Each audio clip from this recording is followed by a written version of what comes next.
रियासत की फतेह की हुई सरजमीन सिंध और हेड क्वार्टर दरगाह भरचूंदी। मैं हूँ सिंध की बेटी पिरे Sindhu. Script writer, director, chief editor Sohail Abro, editor Hussain Sindhi शाबरानी।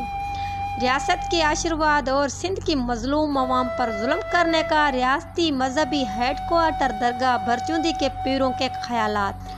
कोई पुराना दौर था कि भरचूंदी पीर अवाम पर इतना जुल्म करते थे, तशद्दुद करने के बाद जब मजलूम थाने ले जाते थे तो थाने वाले तौबा तौबा करके वापस करते थे और भरचूंदी दरगाह के पीरों को बताते थे कि मियाँ साहब ये आदमी मरने वाला है, हम नहीं लेंगे, उसको आप अपने ठिकाने लगा दो। भरचूंदी पीर इतने जालिम थे, पुलिस जब तशद्दुद होने वाला आदमी ना लेने पर अपना रास्ता अख्तियार करते हुए भरचूंदी दरगाह के साए में एक बड़ा कोट बनाया गया जिसका नाम रखा गया मुर्दा कोट।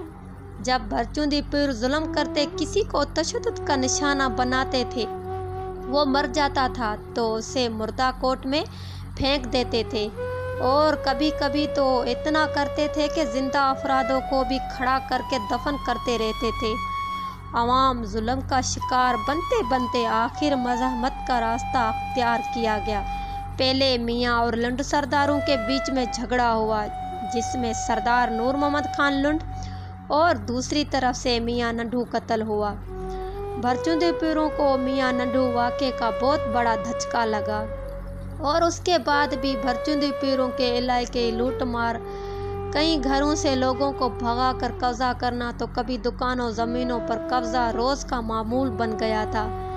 अक्सर भरचूंदी पीरों के जासूसी वाले अफराद रखे हुए थे और मतलब कि एक किस्म की एक प्राइवेट मियाँ फोर्स थी जिसका काम था दंगा फसाद और झगड़े करवा के दूसरों का माल गनीमत समझ कर लूटना।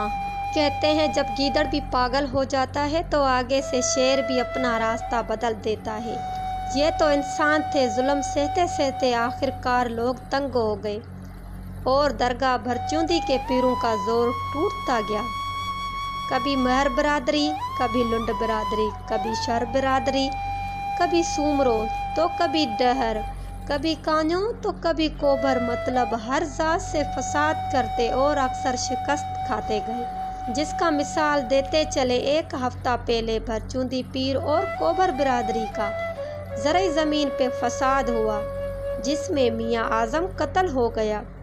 अब चलते हैं रियासती आशीर्वाद पर।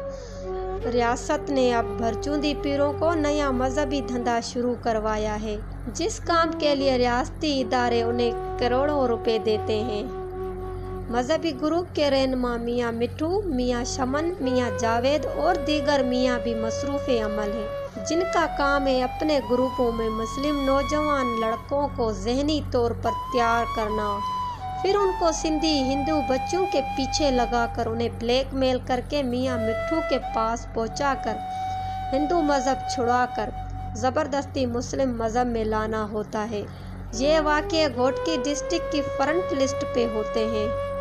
मुस्लिम अवाम को ये बातें बिल्कुल भी भूल चुकी हैं कि भरचूंदी दरगाह वाले पीर बरसों पुराने जालिम हैं, इसीलिए कुछ नासमझ लोग उन्हें सपोर्ट करते हैं और इनकल कुमारी से डॉक्टर आशिया, मीना कुमारी से चंदा और फिर अंजलि, उसके बाद रीना और रवीना, फिर मुस्कान, सैकड़ों हिंदू लड़कियों को ब्लैकमेल करके मज़हब तब्दील किए गए हैं।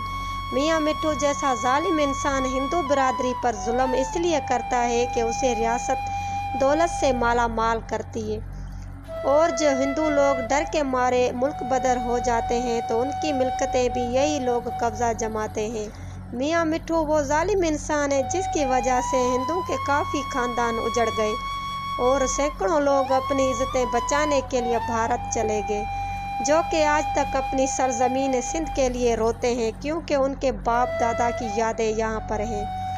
और सिंधु देश की आज़ादी के कारकुन और कौम परस्त मियाँ मिठू के ऐसे रवैयों को गलत करार देते सिंध के हिंदू बेटियों को अपनी माओ बहनों जैसा समझकर उनका दिफा करते हैं और करते रहेंगे। बाकी सिंधु देश की आज़ादी के बाद ऐसे जालिमों को सरेआम फांसी पर लटकाया जाएगा।